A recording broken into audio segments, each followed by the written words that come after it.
ಕಳೆದ ವರ್ಷದಿಂದ ಪ್ರತಿ ಶನಿವಾರವನ್ನ ಬ್ಯಾಗ್ಲೆಸ್ ಡೇ ಅಂತ ಮಾಡ್ತಾ ಇದ್ದಾರೆ. ಬ್ಯಾಗ್ಲೆಸ್ ಡೇ ಅಂದ್ರೆ ಬ್ಯಾಗ್ ರಹಿತ ದಿವಸ. ಅಂದ್ರೆ ಬ್ಯಾಗ್ಗಳನ್ನ ಕೊಂಡೋಗ್ಲಿಕ್ಕಿಲ್ಲ, ಪುಸ್ತಕಗಳನ್ನ ಕೊಂಡೋಗ್ಲಿಕ್ಕಿಲ್ಲ. ಅದು ಸಂಭ್ರಮದ ಶನಿವಾರ. ಅದು ಬೇರೆ ಬೇರೆ ರೀತಿಯ ಚಟುವಟಿಕೆಗಳನ್ನ ಮಾಡಬೇಕು ಅನ್ನುವಂತ ಒಂದು ಕಲ್ಪನೆ ಅಲ್ಲಿ ಇದೆ. ಅದನ್ನು ತುಂಬಾ ಚೆನ್ನಾಗಿ ನಾವು ಉಪಯೋಗಿಸಿಕೊಳ್ಳೋದಕ್ಕೆ ಸಾಧ್ಯ ಇದೆ.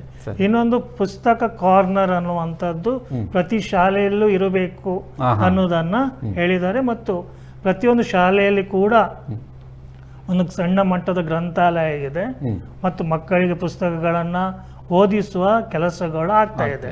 ಈಗ ನಮ್ಮ ಕಾಲೇಜಲ್ಲಿ ನಾವು ಗೋವಿಂದದಾಸ ಕಾಲೇಜಿನ ಗ್ರಂಥಾಲಯ ತುಂಬಾ ದೊಡ್ಡ ವಿಶಾಲವಾದ ಗ್ರಂಥಾಲಯ. ಅಲ್ಲಿ ನಮ್ಮ ಕಾಲೇಜಿನ ವಿದ್ಯಾರ್ಥಿಗಳು ಓದಬೇಕು ಅನ್ನೋದಕ್ಕಾಗಿ ನಾವು ಒಂದು ಪುಸ್ತಕ ಪ್ರೀತಿ ಕಾರ್ಯಕ್ರಮವನ್ನು ಮಾಡಿದೆವು. ಅಂದ್ರೆ ಅದು ಹೇಗೆ ಅಂತಂದ್ರೆ ಪ್ರತಿ ವಾರದ ಒಂದು ದಿನ ಮಧ್ಯಾಹ್ನ 1 ಗಂಟೆಯಿಂದ 1:30 ಗಂಟೆಯ ಒಳಗಡೆ ಒಬ್ಬ ವಿದ್ಯಾರ್ಥಿ ಒಂದು ಪುಸ್ತಕದ ಬಗ್ಗೆ ಅವನ ಆಸಕ್ತಿಯ ಪುಸ್ತಕಗಳನ್ನ ಓದುವಂತಹದ್ದು, ಓದಿ ಅದನ್ನ ಮಾತಾಡ್ಬೇಕು ಅವನು. ಈ ಕಾರ್ಯಕ್ರಮ ತುಂಬಾ ಯಶಸ್ವಿ ಆಯಿತು. ನಾವು ಪುಸ್ತಕ ಪ್ರೀತಿ ಸ್ಪರ್ಧೆ ಮಾಡಿದಾಗ 4-5 ಭಾಷೆಗಳಲ್ಲಿ ಆ ಸ್ಪರ್ಧೆಯನ್ನು ಮಾಡಿದೆವು. ಮೇಡಮ್ ಅವರ ಚೇಳಾರು ಶಾಲೆಯಲ್ಲಿ ಕೂಡ ಅದನ್ನು ನಾವು ಮಾಡಿದೆವು. ತುಂಬಾ ಯಶಸ್ವಿ ಆಯಿತು. ಸರಿ, ಮಾತಿನ ನಡುವೆ ಒಂದು ಕರೆ ನೋಡೋಣ. ಹಲೋ. ಹಲೋ, ನಮಸ್ತೆ. ಸೂರ್ಯಪ್ರಸಾದ್ ಬಂಟ್ವಾಳ. ನಮಸ್ಕಾರ, ಹೇಳಿ. ಪುಸ್ತಕ ಅಂದ್ರೆ ಒಂದು ಒಳ್ಳೆ ಗೆಳೆಯ ಇದ್ದಾಗೆ. ಪ್ರತಿಯೊಬ್ರು ಪುಸ್ತಕವನ್ನು ಅಭ್ಯಾಸ ಮಾಡೋದ್ರಿಂದ ಜ್ಞಾನಾರ್ಜನೆ ಆಗ್ತದೆ, ಜ್ಞಾನ ಸಂಪನ್ನ ಆಗ್ತದೆ. ಇದನ್ನು ನಾವು ಏನ್ ಮಾಡ್ಬೇಕಂದ್ರೆ ಈಗಿನ ಶಾಲೆಗಳಲ್ಲಿ ಈಗ ಟೀಚರ್ ಮಾಸ್ಟರ್ಗಳು ಉಂಟಲ್ಲ, ಅವರು ಅದ್ರ ಬಗ್ಗೆ ಸ್ವಲ್ಪ ಜ್ಞಾನವನ್ನು ಅಂದ್ರೆ ಮಕ್ಕಳಿಗೆ ಓದುವ ಬಗ್ಗೆ, ಯಾಕೆಂದ್ರೆ ಮೊಬೈಲ್ ಅಲ್ಲೇ ನಾವು ಮುಳುಗಿರ್ತೇವೆ. ತಂದೆ ತಾಯಿ ಅಂದ್ರೂ ಅಷ್ಟೇ, ಮೊಬೈಲ್ ಅಲ್ಲೇ ಮುಳುಗಿಸೋದಕ್ಕಿಂತ ಒಳ್ಳೆ ಸಾಹಿತ್ಯಗಳನ್ನು, ಯಾಕೆಂದ್ರೆ ಮೊದಲೆಲ್ಲ ಈಗ ನಾವೆಲ್ಲ ಚಿಕ್ಕ ಶಾಲೆ ಇರುವಾಗ ಡೈಲಿ ದಿನಪತ್ರಿಕೆಯನ್ನು ಬೆಳಿಗ್ಗೆ ಪಿರಿಯಡ್ ಆಗೋದ್ರಿಂದ ಮುಂಚೆ ಓದಿಸಿದ್ರು. ಆ ಎಲ್ಲ ವಿಚಾರಗಳನ್ನು ತಿಳಿಸಿದ್ರು. ನಾವು ಕೂಡ ಒಬ್ಬೊಬ್ಬರಾಗಿ ಓದಿ ತಿಳಿಸ್ತಿದ್ದೆವು ಅಲ್ವಾ. ಇನ್ನೊಂದು ಅರ್ಥ ಸಾಮುದ್ರಿಕೆ ಅನ್ನೋದನ್ನು ಪ್ರತಿಯೊಬ್ಬ ಹುಡುಗರಿಂದ, ಮಕ್ಕಳಿಂದ, ವಿದ್ಯಾರ್ಥಿಗಳಿಂದ ಅವರು ಜ್ಞಾನವನ್ನು ಸಂಪಾದನೆ ಮಾಡಿ ಏನಾದ್ರೂ ಮಾಡ್ಬೇಕು, ಬರೀಬೇಕು, ಬರವಣಿಗೆಗೆ ಪ್ರೋತ್ಸಾಹ ಕೊಡ್ತಿದ್ರು. ಒಂದು ದಿವಸ ಅದಕ್ಕೆ ಈ ಮೋರಲ್ ಕ್ಲಾಸ್ ಇರುತ್ತಲ್ಲ, ಆವಾಗ ಬರವಣಿಗೆ ಮಾಡ್ಬೇಕು. ಅದು ಶಾಲೆಯಲ್ಲಿ ಮನೆಯಿಂದ ಬರೆದು ಶಾಲೆಗೆ ತಂದು ಕೊಡ್ಬೇಕು, ಒಪ್ಪಿಸ್ಬೇಕು. ಇದೆಲ್ಲ ಮಾಡ್ತಿರ್ಬೇಕಾದ್ರೆ ಅವರ ಜ್ಞಾನದ ಅಭಿವೃದ್ಧಿ ಆಗೋದು ಮಕ್ಕಳಿಗೆ. ಏನಾಗಿದೆ ಅವೆಲ್ಲ ಇಲ್ಲ, ಅದನ್ನೆಲ್ಲ ಈಗ ಆಪೋಷನ್ ತಗೊಂಡಿದೆ. ಯಾವುದು ನಿಮ್ಮ ಮೊಬೈಲ್ ಈಗ ಸೂರ್ಯಪ್ರಕಾಶ್ ಅವರೇ, ಈ ವಿಚಾರದ ಬಗ್ಗೆ ಸೂರ್ಯಪ್ರಕಾಶ್ ಅವರೇ, ನೀವು ಹೇಳಿದ ಕಾಳಜಿ ಬಹಳ ಮುಖ್ಯವಾದ. ಅದರ ವಿಚಾರದ ಬಗ್ಗೆನೇ ನಾವು ಇವಾಗ ಮಾತುಕತೆ ನಡೆಸಿದ್ದೇವೆ. ಕರೆ ಮಾಡಿ ಕೆಲವು ಸಲಹೆಗಳನ್ನು ಹೇಳಿದ್ರಿ, ಧನ್ಯವಾದಗಳು ಕರೆ ಮಾಡಿದ್ದಕ್ಕಾಗಿ. ಒಂದು ಓದುವ ಸದಬಳಕೆಯನ್ನು ನಾವು ಬೆಳೆಸ್ಕೊಳ್ಬೇಕು.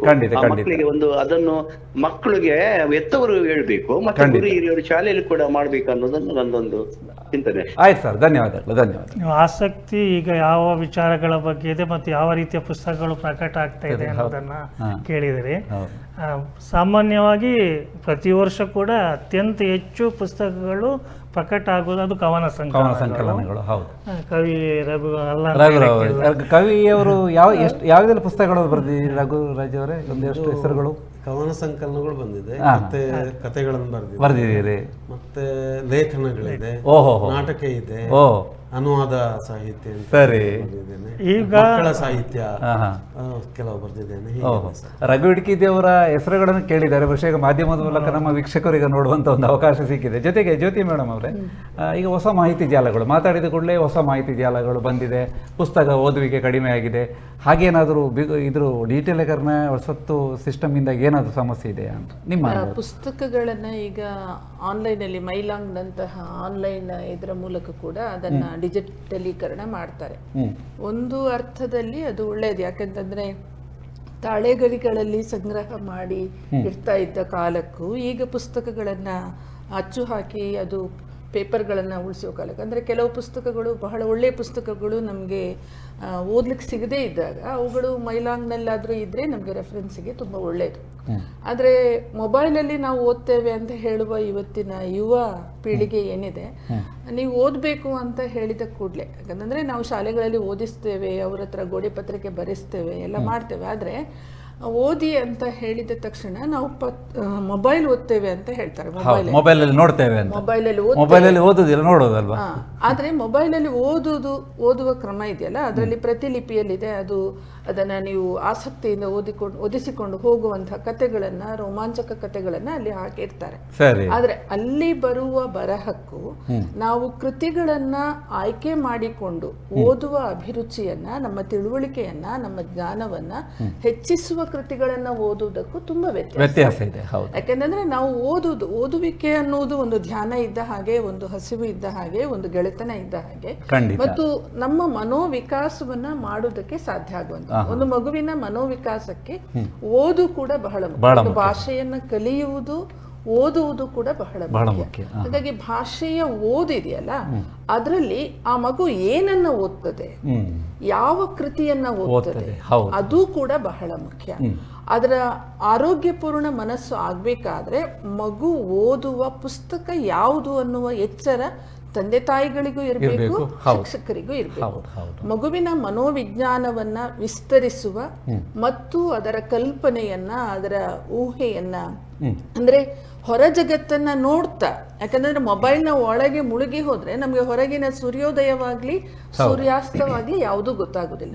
ಇದು ಬರೀ ಬೆಳಗಲ್ಲೋ ಅಣ್ಣ ಅಂತ ಬೇಂದ್ರೆ ಹಾಡಿದ್ರು ಅಂತ ಹೇಳಿದ್ರೆ, ದೇವರು ರುಜು ಮಾಡಿದನು ಅಂತ ಕವನದ ಸಾಲು ಓದಿದ್ರೆ ಅದು ಅದನ್ನ ಅನುಭವಿಸ್ಲಿಕ್ಕೆ ಮಗುವಿಗೆ ಪ್ರಕೃತಿಯ ಜೊತೆ ನೋಡುದು ಅಥವಾ ಅದರ ಅನುಭವ ಕೂಡ ಬಹಳ ಮುಖ್ಯ. ಹಾಗಾಗಿ ಡಿಜಿಟಲೀಕರಣದಲ್ಲಿ ಒಳಿತು ಇದೆ, ಕೆಡುಕು ಇದೆ. ಅಂದ್ರೆ ಕಳೆದು ಹೋಗುವ ಕೃತಿಗಳನ್ನ ಅಲ್ಲಿ ಸಂಗ್ರಹಿಸಿ ಇಡಲಾಗ್ತದೆ, ಅದು ಹೌದು. ಅದರ ಮೂಲಕ ನಾವು ಆನ್ಲೈನ್ ನಲ್ಲಿ ಓದ್ಲಿಕ್ಕೆ ಆಗ್ತದೆ. ಆದ್ರೆ ಯುವ ಪೀಳಿಗೆಯ ಬರಹಗಾರರು ಅದನ್ನ ಸದುಪಯೋಗ ಪಡಿಸಿಕೊಂಡ್ರೆ ಅದು ಒಳಿತು. ಆದ್ರೆ ಆಯ್ಕೆ, ಓದುವ ಕೃತಿಗಳಲ್ಲಿ ಕೂಡ ಓದುವ ಆಯ್ಕೆ, ಅಭಿರುಚಿ, ಸಿದ್ಧಾಂತ ಮತ್ತು ಅದನ್ನ ಅರ್ಥೈಸಿಕೊಳ್ಳುವ ಅದರ ರೀತಿ ಇದೆಯಲ್ಲ, ಅದರ ಮೂಲಕ ಮಗುವಿನ ಮನೋವಿಜ್ಞಾನ ಬೆಳೀತದೆ, ಒಂದು ಆರೋಗ್ಯಪೂರ್ಣ ಪ್ರಜೆಯಾಗಿ ನಿರೂಪಣೆಗೊಳ್ಳುವುದಕ್ಕೆ ಸಾಧ್ಯ ಆಗ್ತದೆ. ಯಾಕಂದ್ರೆ ಓದುವ ಅಭ್ಯಾಸ ಇದೆಯಲ್ಲ, ಅದು ಎಂತಹ ಹತಾಶ ಸ್ಥಿತಿಯಲ್ಲೂ, ಎಂತಹ ದುಃಖದ ಸ್ಥಿತಿಯಲ್ಲೂ, ಅಥವಾ ಎಂತ ಒಂಟಿತನದ ಸ್ಥಿತಿಯಲ್ಲಿ, ಇವತ್ತು ಏನು ನಾವು ಮಕ್ಕಳಿಗೆ ಒಂಟಿತನ ಕಾಡ್ತದೆ, ಹತಾಶೆ ಕಾಡ್ತದೆ, ಆತ್ಮಹತ್ಯೆಗಳಾಗ್ತದೆ, ಅದನ್ನೆಲ್ಲ ನಿವಾರಿಸಿಕೊಳ್ಳುವುದಕ್ಕೆ ಒಂದು ದಿವ್ಯವಾದ ಔಷಧ ಓದುವಿಕೆ. ಪುಸ್ತಕ ಅನ್ನುವುದು ಒಂದು ಒಳ್ಳೆಯ ಗೆಳೆಯ, ಒಳ್ಳೆಯ ಆತ್ಮಸಂಗಾತಿ. ಹೇಳಿದಾಗೆ ಅವಧಿ ಅನ್ನುವ, ಕೆಂಡಸಂಪಿಗೆ ಅನ್ನುವ, ವಿಕಿಸೋರ್ಸ್ ಅನ್ನುವ, ಈಗ ಬೇರೆ ಬೇರೆ ರೀತಿಯ ಮಾಧ್ಯಮಗಳು ನಮಗೆ ಈ ಪುಸ್ತಕಗಳ ರೂಪದಲ್ಲಿ ಸಿಗ್ತದೆ. ಈಗ ಕರ್ನಾಟಕ ಸರ್ಕಾರದ್ದೇ ಕಣಜ ಅನ್ನುವಂಥ ಒಂದು ಗ್ರಂಥಾಲಯ, ಡಿಜಿಟಲ್ ಗ್ರಂಥಾಲಯ ಇದೆ, ಅಲ್ಲಿ ಪುಸ್ತಕಗಳು ಸಿಗುತ್ತೆ. ಕೆಂಡಸಂಪಿಗೆ ಅನ್ನುವ ಒಂದು ಬ್ಲಾಗ್ ಏನಿದೆ, ಅದು 10,293 ಪುಸ್ತಕಗಳನ್ನ ಅದನ್ನು ಡಿಜಿಟಲೈಸೇಷನ್ ಮಾಡಿ ಇಟ್ಟಿದ್ದಾರೆ. ಯಾರು ಕೂಡ ಅದನ್ನು ಓದೋದಕ್ಕೆ ಸಾಧ್ಯ ಇದೆ. ಹಾಗೆ ವಿಕಿಪೀಡಿಯಾದ ವಿಕಿಸೋರ್ಸ್ ಅನ್ನುವಂಥ ಒಂದು ವ್ಯವಸ್ಥೆ ಇದೆ, ಅಲ್ಲಿ ಪುಸ್ತಕಗಳನ್ನ ಮೇಡಮ್ ಹೇಳಿದಾಗೆ ಹಳೆಯ, ಇದುವರೆಗೆ ಈಗ ಲಭ್ಯ ಇಲ್ಲದ ಪುಸ್ತಕಗಳನ್ನ ಕೂಡ ಡಿಜಿಟಲೈಸೇಷನ್ ಮಾಡಿದ್ದಾರೆ, ಒಂದು ಕಾರ್ಯಗಳು ನಡೀತಾ ಇದೆ.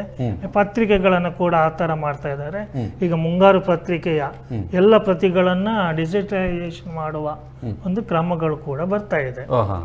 ಒಂದು ವ್ಯವಸ್ಥೆ ಅದು ಸರಿ. ಆದ್ರೆ ನಾವು ಏನು ಹೇಳ್ತಾ ಇದ್ದೇವೆ ಅಂತಂದ್ರೆ, ಪತ್ರಿಕೆಗಳು ಓದಬೇಕು, ಪುಸ್ತಕಗಳನ್ನ ಓದಬೇಕು ಅನ್ನುವಂಥದ್ದು. ಆಗ ಒಂದು ಪ್ರಶ್ನೆ ಕೇಳಿದ್ರಿ, ಈಗ ಬರ್ತಾ ಇರುವಂತ ಹೊಸ ರೀತಿಯ ಪುಸ್ತಕಗಳು ಯಾವುದು, ವಿಷಯಗಳು ಯಾವುದು? ಒಂದು ಆತ್ಮಚರಿತ್ರೆಗಳು ಬರ್ತಾ ಇವೆ. ಬೇರೆ ಬೇರೆ ಹುದ್ದೆಗಳಲ್ಲಿ ಇದ್ದವರು ಅವರು ನಿವೃತ್ತರಾದ ಮೇಲೆ ಅವರ ಅನುಭವಗಳನ್ನ, ನೀವು ಕೂಡ ಒಂದು ದೊಡ್ಡ ಸಂಸ್ಥೆಯಲ್ಲಿದ್ದವರು, ನೀವು ಕೂಡ ಆ ತರದ ಒಂದು ಅನುಭವದ ಪುಸ್ತಕವನ್ನ ಬರೀಬಹುದು. ಅಂದ್ರೆ ವಿವಿಧ ಜ್ಞಾನ ಶಾಖೆಗಳಿಗೆ ಸಂಬಂಧಪಟ್ಟ ಪುಸ್ತಕಗಳು ಇವತ್ತು ಪ್ರಕಟ ಆಗ್ತಾ ಇದೆ.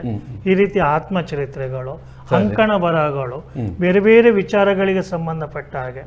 ಈಗ ಒಂದು ಮಾತು ಇದೆ, ಇವತ್ತು ಇದೇ ವಿಷಯ ಅಂತಲ್ಲ, ಎಲ್ಲವನ್ನ ಸೇರಿಸಿಕೊಂಡು ಒಟ್ಟು ಸಮಗ್ರವಾಗಿ ನೋಡುವಂಥದ್ದು. ಸರಿ. ಇನ್ನು ನಿರ್ಲಕ್ಷಿತ ವರ್ಗಕ್ಕೆ ಸೇರಿದವರು ಅವರ ಅನುಭವಗಳನ್ನ ಕಥೆಗಳಾಗಿ, ಕಾದಂಬರಿಗಳಾಗಿ ತರ್ತಾ ಇದ್ದಾರೆ. ಇವತ್ತಿಗೂ ಕೂಡ ಕಥಾ ಸಂಕಲನಗಳು, ಅತ್ಯುತ್ತಮ ಕಥಾ ಸಂಕಲನಗಳು ಬರ್ತಾ ಇವೆ, ಒಳ್ಳೊಳ್ಳೆ ಕಾದಂಬರಿಗಳು ಬರ್ತಾ ಇವೆ. ಅದರ ಜೊತೆಗೆ ಧಾರ್ಮಿಕ ವಿಚಾರಗಳಿಗೆ ಸಂಬಂಧಪಟ್ಟ ಪುಸ್ತಕಗಳು ಇವತ್ತು ನಮ್ಗೆ ಸಿಗ್ತಾ ಇದೆ. ಜ್ಞಾನ ಸಂಬಂಧಿ ವಿಚಾರಗಳಿಗೆ ಸಂಬಂಧಪಟ್ಟ ಹಾಗೆ ಮುಖ್ಯವಾಗಿ ವ್ಯಕ್ತಿತ್ವ ವಿಕಸನಕ್ಕೆ ಸಂಬಂಧಪಟ್ಟಂತ ಪುಸ್ತಕಗಳು, ಬದುಕು ಬದಲಾಯಿಸಬಹುದು, ಈ ತರ ಆತ್ಮವಿಶ್ವಾಸವನ್ನು ತುಂಬಿಸುವಂತಹ ಪುಸ್ತಕಗಳು. ಒಂದು ಯಾವುದೋ ಒಂದು ಮಣಿಕಾಂತ್ ಅಂತವರ ಪುಸ್ತಕಗಳು ಸಾವಿರಾರು ಪ್ರತಿಗಳು ಇವತ್ತು ಮರುಮುದ್ರಣಗೊಳ್ತಾ ಇರುವುದನ್ನು ನಾವು ನೋಡ್ತಾ ಇದ್ದೇವೆ. ಅಂತಂದ್ರೆ ಓದುಗರಿಗೆ ಓದುವ ಆಸಕ್ತಿ ಇದೆ, ಅದನ್ನು ಈಗ ತಲುಪಿಸುವುದು ಹೇಗೆ ಅದನ್ನು ಕೂಡ ನಾವು ಆಲೋಚನೆ ಮಾಡಬೇಕಾಗಿದೆ. ಅದಕ್ಕೆ ನಮಗೆ ಅಂತರ್ಜಾಲ ಮಾಧ್ಯಮಗಳ ಮೂಲಕ ಅದನ್ನು ತಲುಪಿಸುವುದಕ್ಕೆ ಸಾಧ್ಯ ಇದೆ. ಕಾರ್ಯಕ್ರಮ ಈಗ ಜಗತ್ತಿಗೆ ಇಷ್ಟರವರೆಗೆ ದಾಖಲಾಗದೇ ಇದ್ದವರು ತಮ್ಮ ಮೊದಲ ಅನುಭವಗಳನ್ನ ಬರೆದ ಕೃತಿಗಳು ಇತ್ತೀಚೆಗೆ ಬಹಳ ಹೆಚ್ಚಿನ ಬರ್ತಾ ಇದೆ. ಹೆಣ್ಣುಮಕ್ಕಳು ಆಗಿರ್ಬೋದು ಅಥವಾ ಬೇರೆ ಬೇರೆ ವರ್ಗದ ಬೇರೆ ಬೇರೆ ಪ್ರದೇಶದ ಜನ ಹಾಗೆ ಬರೆಯೋರು ತುಂಬಾ ಜನ ಇದ್ದಾರೆ. ಅಂತಹ ಅನುಭವಗಳು ಮತ್ತು ಅನುವಾದಗಳು ತುಂಬಾ ಬರ್ತಾ ಇದ್ದಾರೆ. ಅದೆಲ್ಲವೂ ಕೂಡ ನಮಗೆ ಒಂದು ರೀತಿಯ ಶಿಸ್ತನ್ನ ಮತ್ತು ಒಂದು ಸಂಪತ್ತನ್ನ ಒದಗಿಸ್ತಾ ಇದೆ ಅಂತ. ಪುಸ್ತಕದ ವಿಚಾರ ಮಾತಾಡ್ತಾ ಹೋದಾಗೆ ಸಮಯ ಮುಕ್ತಾಯ ಅದು ಗೊತ್ತೇ ಆಗಲಿಲ್ಲ. ಕಾರ್ಯಕ್ರಮ ಮುಗಿಸುವ ಹೊತ್ತು ರಘು ಹಿಡ್ಕಿದವರು ಪ್ರೇಕ್ಷಕರಿಗೆ ಪೋಷಕರಿಗೆ ಏನು ಸಲಹೆ ಕೊಡ್ತೀರಿ ಕಾರ್ಯಕ್ರಮದ ಕೊನೆಯಲ್ಲಿ ತಮ್ಮ ಒಂದು ಅನುಭವದ ಮೇಲೆ? ವಿಶೇಷವಾಗಿ ಹೇಳುವಂಥದ್ದು, ನಾನು ಈಗಾಗಲೇ ಮಕ್ಕಳ ಪ್ರಾಸಪದ್ಯಗಳನ್ನ ತುಳು ಭಾಷೆಯಲ್ಲಿ ಬರೆದಿದ್ದೆ. ಭಾಷೆಯನ್ನು ತಲುಪಿಸಬೇಕು ಮತ್ತು ಮಕ್ಕಳಿಗೆ ಆ ಕುರಿತು ಒಂದು ಆಸಕ್ತಿ ಬರಬೇಕು ಅನ್ನುವಂಥ ನೆಲೆಯಲ್ಲಿ. ಬಹುಶಃ ಈ ಮಕ್ಕಳ ಸಾಹಿತ್ಯ ಅನ್ನುವಂಥದ್ದು ಒಳ್ಳೊಳ್ಳೆಯ ಮಕ್ಕಳ ಸಾಹಿತ್ಯ ಸೃಷ್ಟಿಯಾದ್ರೆ ಮಕ್ಕಳಿಗೆ ಪ್ರಾಥಮಿಕ ಹಂತದಿಂದಲೇ ಅಂತ ಸಾಹಿತ್ಯವನ್ನು ಕೊಡ್ತಾ ಬಂದ್ರೆ ಒಂದು ಆಸಕ್ತಿ ಬರ್ತಾ ಹೋಗ್ತದೆ ಸಾಹಿತ್ಯದ್ದು, ಓದುವಿಕೆಯದ್ದು. ಈಗ ನಾವು ಪ್ರಾಥಮಿಕ ಹಂತದಲ್ಲೆಲ್ಲ ಇರುವಾಗ ಓದಿದಂತ ಪದ್ಯಗಳು ಈಗಲೂ ನಮಗೆ ನೆನಪಿದೆ, ಹೋಗಿಲ್ಲ. ಹಾಗೆ ಅಂಥದ್ದನ್ನ ಇವತ್ತು ಹೊಸ ಹೊಸ ಮಾದರಿಗಳಲ್ಲಿ ಇವತ್ತಿನ ಕಾಲಕ್ಕನುಗುಣವಾಗಿ ಕೊಡ್ತಾ ಹೋದ್ರೆ ಮಕ್ಕಳಲ್ಲಿ ಅಂತ ಓದುವಿಕೆಯ ಅದನ್ನ ಮತ್ತೆ ಅನುಭವಿಸುವಂತ ಮತ್ತೆ ಆ ಪುಸ್ತಕಗಳನ್ನ ಪಬ್ಲಿಷ್ ಮಾಡಿದಾಗ ಆ ಪಬ್ಲಿಷ್ಗಳಲ್ಲಿ QR ಕೋಡ್ಗಳನ್ನು ಹಾಕಿ ಅದಕ್ಕೆ ಸಂಬಂಧಪಟ್ಟಂತೆ ಆ ಹಾಡನ್ನು ಹಾಡಿಸಿ ಇವತ್ತಿನ ಮಾಧ್ಯಮಗಳಲ್ಲಿ ನಾವು ತುಂಬಿಸಿದಾಗ ಮಕ್ಕಳು ಅದನ್ನು QR ಕೋಡ್ ಅನ್ನು ಸ್ಕ್ಯಾನ್ ಮಾಡಿ ಹಾಡನ್ನು ಕೇಳಬಹುದು, ಜೊತೆಗೆ ಆ ಪುಸ್ತಕವನ್ನು ನೋಡಬಹುದು. ಈ ತರದ ಆಲೋಚನೆಗಳ ಮೂಲಕ ಹೊಸ ನೆಲೆಗಳಲ್ಲಿ ಪುಸ್ತಕಗಳನ್ನ ಪಬ್ಲಿಷ್ ಮಾಡುವಂತ ಒಂದು ಅವಕಾಶವೂ ಆಗ್ಬೇಕಾಗತ್ತೆ. ಹಾಗಾಗಿ ಓದನ್ನ ನಾವು ಇನ್ನಷ್ಟು ಹೆಚ್ಚಿಸಬೇಕು ಎನ್ನುವಂತ ನಮ್ಮ ಜ್ಞಾನ ಹೆಚ್ಚಾಗ್ತಾ ಹೋಗ್ತದೆ, ನಾವು ವಿಕಾಸಗೊಳ್ತಾ ಹೋಗ್ತೇವೆ, ನಾವು ನಿಜವಾದ ಮನುಷ್ಯರಾಗ್ತೇವೆ ಅನ್ನೋದು ಒಳ್ಳೆ ಮಾತು. ಜ್ಯೋತಿ ಚೇಳರ್ ಅವರು ಏನು ಹೇಳ್ತಾರೆ ಮೇಡಮ್ ಕಾರ್ಯಕ್ರಮ ಮುಗಿಸುವ? ಪುಸ್ತಕ ಅನ್ನೋದು ಒಂದು ವ್ಯಾಪಾರದ ಸರಕು ಅಲ್ಲ ಅಂತ ವೈಯಕ್ತಿಕವಾಗಿ ನನ್ನ ಅಭಿಪ್ರಾಯ. ಅದು ಒಂದು ಜ್ಞಾನದ ಶೋಧ ಅಂತ. ಅದರ ಮೂಲಕ ನಾವು ಕಂಡುಕೊಳ್ಳುವ ಬೆಳಕೇನಿದೆ ಅದು ನಮ್ಗೆ ಹೊಸ ಹೊಸ ಆಲೋಚನೆಗಳನ್ನ ಪಡ್ಕೊಳ್ಳೋದಕ್ಕೆ ಸಾಧ್ಯ ಆಗ್ತದೆ. ಹಾಗಾಗಿ ವ್ಯಾಪಾರ ಒಂದು ವರ್ಗ ಇರಬಹುದು, ಆದರೆ ಅದರ ಮೂಲಕ ಪಡೆಯುವಂತಹ ಪುಸ್ತಕದ ಸಂಸ್ಕೃತಿ ಏನಿದೆ ಅಂದ್ರೆ ಒಂದು ಪುಸ್ತಕವನ್ನ ಮುಟ್ಟುವುದು, ಓದುವುದು, ಅದನ್ನ ಹೊಸ ಪೀಳಿಗೆಗೆ ತಲುಪಿಸುವುದು, ಅದರ ಮೂಲಕ ನಾವು ಪಡೆಯುವ ಚಿಂತನೆ ಏನಿದೆ ಅದು ಬಹಳ ವಿಸ್ತಾರವಾದದ್ದು. ಮತ್ತು ಮೌನವಾಗಿದ್ದವರು ಈಗ ಮಾತನಾಡ್ಲಿಕ್ಕೆ ಆರಂಭ ಮಾಡಿ ಬರೀಲಿಕ್ಕೆ ಆರಂಭ ಮಾಡಿದವರು ಯಾರಿದ್ದಾರೆ, ಅದು ಹೆಣ್ಣು ಮಕ್ಕಳು ಇರಬಹುದು ಅಥವಾ ಅಕ್ಷರ ಲೋಕಕ್ಕೆ ದಾಖಲಾಗದೇ ಇದ್ದವರು ಇರಬಹುದು. ಅವರೆಲ್ಲರೂ ಕೂಡ ತಮ್ಮ ತಮ್ಮ ಅನುಭವಗಳನ್ನ ಹೇಳಿದಾಗ ನಿಜವಾಗ್ಲೂ ನಮ್ಗೀಗ ಬೆರಗಾಗ್ತದೆ. ಅಯ್ಯೋ ಇಂಥದ್ದು ಒಂದು ಲೋಕ ಇತ್ತ, ಹೀಗಿತ್ತ ಜಗತ್ತು ಅಂತ ಯೋಚಿಸುವುದಕ್ಕೆ ಸಾಧ್ಯ ಆಗ್ತದೆ. ಅಂತಹ ಅನುಭವಗಳನ್ನೆಲ್ಲ ನಮಗೆ ಪಡೆಯುವುದಕ್ಕೆ ಪುಸ್ತಕದಂತಹ ಮಾಧ್ಯಮ ಬಹಳ ಮುಖ್ಯ ಆಗ್ತದೆ. ಮತ್ತು ಈ ಪತ್ರಿಕೆಗಳು ಹೊಸ ಹೊಸ ಸಾಧ್ಯತೆಗಳನ್ನ ನಮಗೆ ಮುಂದೆ ತೆರೆದಿಟ್ಟಿವೆ ಅನ್ನುವುದು ಕೂಡ ಒಂದು ಹೊಸ ಸಾಧ್ಯತೆಯೇ. ಒಂದು ಸ್ಪರ್ಧೆಯೂ ಇದೆ, ಸವಾಲು ಇದೆ, ಹೊಸ್ತನೂ ಇದೆ. ಅದರ ಜೊತೆಗೆ ನಮ್ಮನ್ನ ನಾವು ಕಂಡುಕೊಳ್ತಾ ನಮ್ಮ ಜ್ಞಾನ ಶಿಸ್ತುಗಳನ್ನ ಬೆಳೆಸಿಕೊಳ್ಳುವ ಅವಕಾಶಗಳು ಪುಸ್ತಕದ ಮೂಲಕ ಸಾಧ್ಯ ಇದೆ. ಅದು ಈ ಬುಕ್ ಆಗಿರಬಹುದು ಅಥವಾ ಈ ರೀತಿಯ ಪುಸ್ತಕ ಆಗಿರಬಹುದು ಅನ್ನೋದನ್ನ ಹೇಳುತ್ತೇನೆ. ಧನ್ಯವಾದಗಳು. ಕೃಷ್ಣಮೂರ್ತಿ ಸರ್, ಈ ಸರ್ಕಾರ ಈಗ ಬೇರೆ ಬೇರೆ ಇಲಾಖೆಗಳ ಮೂಲಕ ಪುಸ್ತಕಗಳನ್ನು ಪ್ರಕಟ ಮಾಡ್ತಾ ಇದೆ, ಅದು ಸಿಗ್ತಾ ಇಲ್ಲ. ಈಗ ಕನ್ನಡ ಪುಸ್ತಕ ಪ್ರಾಧಿಕಾರ ಒಂದು ಮನೆಗೊಂದು ಗ್ರಂಥಾಲಯ ಅನ್ನೋ ಒಂದು ಯೋಜನೆಯನ್ನು ಹಾಕೊಂಡಿದೆ. ಉಡುಪಿಯಲ್ಲಿ 200 ಮನೆಗಳಲ್ಲಿ ಆ ಥರದ ಗ್ರಂಥಾಲಯಗಳು ಆರಂಭ ಆಗಿದೆ ಅಂತೆ. ಪ್ರಾಯಶಃ ಒಂದು ಕಾಲಘಟ್ಟದಲ್ಲಿ ನಮ್ಮೆಲ್ಲರ ಮನೆಗಳಲ್ಲಿ ಕೂಡ ಈ ರೀತಿಯ ಗ್ರಂಥಾಲಯಗಳಿತ್ತು. ಅಂತ ಗ್ರಂಥಾಲಯ, ಮನೆಗೆ ಒಂದು ಗ್ರಂಥಾಲಯ ಅನ್ನುವ ಒಂದು ಅಭಿಯಾನ ಇನ್ನಷ್ಟು ಹೆಚ್ಚಾದರೆ ನಾವು ಇನ್ನಷ್ಟು ಪುಸ್ತಕಗಳನ್ನು ಪ್ರಕಟ ಮಾಡುವ, ಓದುವ ಹವ್ಯಾಸ ಬೆಳಿಬಹುದು. ಎರಡನೇದಾಗಿ ವಿದ್ಯಾರ್ಥಿಗಳಿಗೆ ನಾವು ಇನ್ನಷ್ಟು ಮಕ್ಕಳಿಗೆ ಪುಸ್ತಕಗಳನ್ನು ಕೊಡುವ. ಈಗ ಕಳೆದ ಬಾರಿ ಒಬ್ರು ಹೇಳಿದ್ರು, ನೀವು ಬಹುಮಾನ ಕೊಡುವಾಗ ಯಾಕೆ ತಟ್ಟೆಗಳನ್ನೆಲ್ಲ ಕೊಡ್ತೀರಿ, ಕೊಡ್ತೀರಿ, ಹೌದು. ಪುಸ್ತಕಗಳನ್ನು ಕೊಡಿ. ಈಗ ನಾನು ಹೈಸ್ಕೂಲಲ್ಲಿ ಬಹುಮಾನವಾಗಿ ಪಡೆದ ಪುಸ್ತಕ ಇವತ್ತಿಗೂ ಇದೆ, ಅದು ನನಗೊಂದು ಹೆಮ್ಮೆ. ಆ ಥರ ಅಂಥ ಪುಸ್ತಕಗಳನ್ನು ಎಲ್ಲ ಸಂದರ್ಭಗಳಲ್ಲಿ, ಈಗ ಸಭೆ ಸಮಾರಂಭಗಳಿರ್ಬೋದು, ಇಂಥ ಸಂದರ್ಭದಲ್ಲಿ ಕೂಡ ಕೊಡುವಂತಹದ್ದು. ಮತ್ತು ಪುಸ್ತಕಗಳ ಬಗ್ಗೆ ಇವತ್ತು ಬೇರೆ ಬೇರೆ ರೀತಿಯ ಕಾರ್ಯಕ್ರಮಗಳಾಗ್ತಾ ಇದೆ. ಈಗ ಬೆಂಗಳೂರಲ್ಲಿ ತೋಟದಲ್ಲಿ ಓದುಗ ಪುಸ್ತಕ ಸಂತೆ, ಪುಸ್ತಕ ಈ ರೀತಿ. ಮತ್ತು ಮೊದಲು ಸಾಹಿತ್ಯ ಸಮ್ಮೇಳನಗಳಲ್ಲಿ ಪುಸ್ತಕ ಮಳಿಗೆಗಳಿಗೆ ಹೆಚ್ಚು ಆದ್ಯತೆ ಕೊಡ್ತಾ ಇದ್ರು. ಶೇಖರ್ ಹೆಡ್ಡೆ ನೆನಪನ್ನ ಮತ್ತೆ ನಾನು ಮಾಡ್ತೇನೆ. ನಾವೆಲ್ಲ ಅವರ ಜೊತೆ ವಿದ್ಯಾರ್ಥಿಗಳಾಗಿ ಆ ಪುಸ್ತಕ ಮಾರಾಟ ಮಾಡೋದಕ್ಕೆ ಹೋಗ್ತಾ ಇದ್ದೇವೆ. ಆದರೆ ಇವತ್ತು ಪುಸ್ತಕ ಮಳಿಗೆಗಳ ಬದಲಿಗೆ ಸಾಹಿತ್ಯ ಸಮ್ಮೇಳನಗಳಲ್ಲಿ ಬೇರೆ ಮಳಿಗೆಗಳು ಜಾಸ್ತಿ ಆಗ್ತಾ ಇರೋದು ಸ್ವಲ್ಪ ಚರ್ಚೆಗೆ ಒಳಗಾಗ್ತಾ ಇದೆ. ಆ ಎಲ್ಲ ಎಡೆತಡೆಗಳನ್ನು ದಾಟಿಕೊಂಡು ಈ ಪುಸ್ತಕ ಅನ್ನೋದು ಮುಂದೆ ಬರಬೇಕು.